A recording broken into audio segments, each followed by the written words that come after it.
Just a reading from Dickens, not the Christmas Carol, but best description of Christmas that has been a tradition in my family for about 4 generations, from Pickwick Papers. And if you haven't read Pickwick Papers, I won't bore you with it now, but this is what we read every year, and you're welcome to listen or not. As brisk as bees, if not altogether as light as fairies, did the 4 Pickwickians assemble on the morning of the 22nd day of December, in the year of grace in which these faithfully recorded adventures were undertaken and accomplished. Christmas was close at hand. In all his bluff and hearty honesty, it was the season of hospitality, merriment, and open-heartedness. The old year was preparing, like an ancient philosopher, to call his friends around him, and amidst the sound of feasting and revelry to pass gently and calmly away. Gay and merry was the time, and right gay and merry were at least 4 of the numerous hearts that were gladdened by its coming.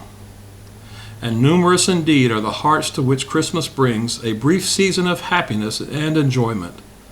How many families whose members have been dispersed and scattered far and wide in the restless struggles of life are then reunited and meet once again in the happy state of companionship and mutual goodwill, which is a source of such pure and unalloyed delight, and one so incompatible with the cares and sorrows of the world, that the religious belief of most civilized nations and the rude traditions of the roughest savages alike number it among the first joys of a future state of existence, provided for the blessed and happy.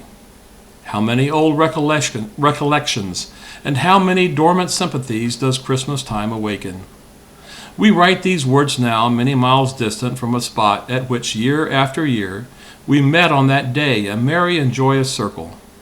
Many of the hearts that throbbed so gaily then have ceased to beat. Many of the looks that shone so brightly then have ceased to glow. The hands we grasped have grown cold. The eyes we sought have hid their luster in the grave. And yet the old house, the room, the merry voices and smiling faces, the jest, the laugh, the most minute and trivial circumstance connected with those happy meetings crowd upon our mind at each reoccurrence of the season, as if the last assemblage had been but yesterday. Happy, happy Christmas, that can win us back to the delusions of our childish days, that can recall to the old man the pleasures of his youth, and transport the sailor and the traveler thousands of miles away, back to his own fireside and his quiet home. Charles Dickens.